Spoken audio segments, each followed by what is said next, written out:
Hey guys, I'm Brooke. Welcome to my YouTube channel, My Nursing Lifestyle. So basically why I started this YouTube channel was so that we could talk about all things nursing, what I do in my spare time, in my free time.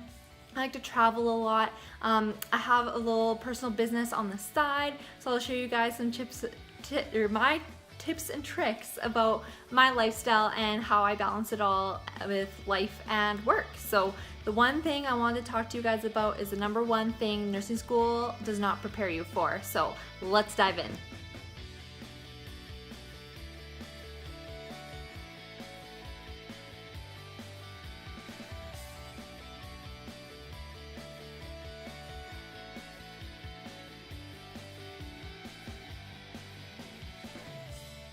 So I'm gonna do a little bit of backstory about me so you guys can get to know me better. So I went straight to college after high school. I did my nursing program in 4 years.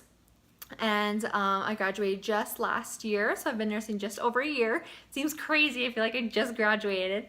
I promise, it gets better. I started out in med-surg, working with diabetes, abdominal surgery, things like that. I did a little bit of day surgery on orthopedics and ophthalmology.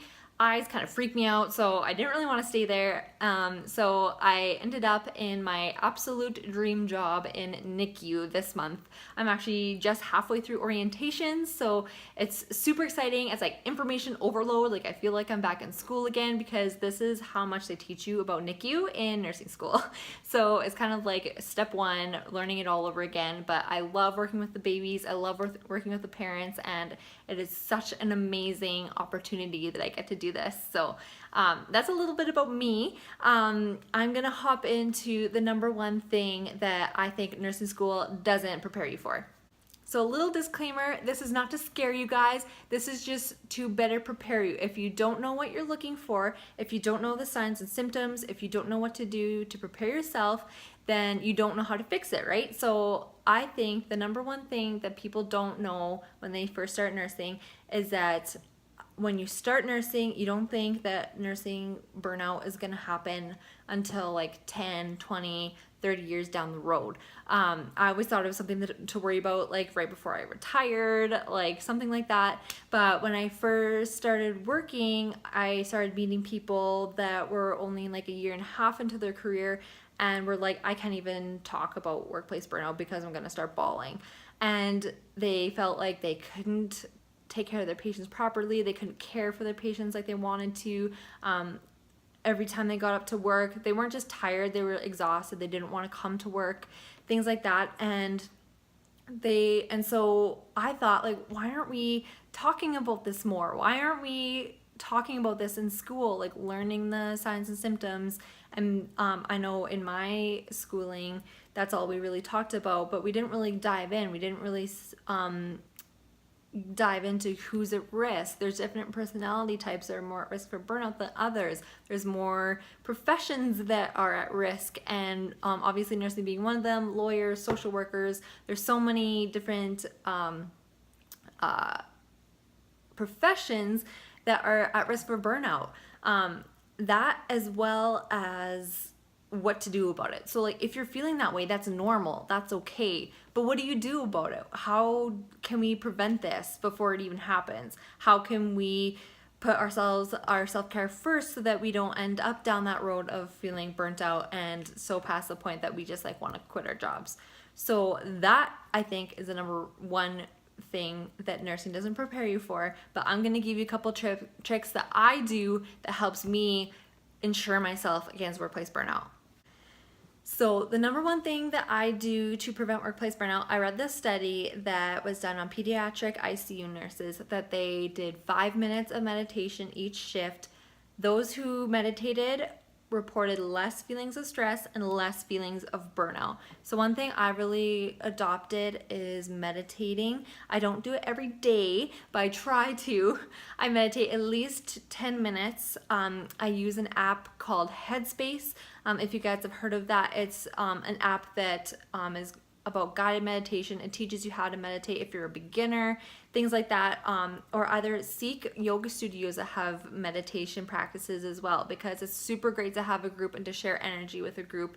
I think it really brings you, it centers you, it brings you down from having an emotional response, and it equips you with some tools that you can use in your nursing practice if you are in a super stressful situation or in a really high emotional situation. It's not a bad thing, it's just good to know how to use those tools and to utilize them in situations like that.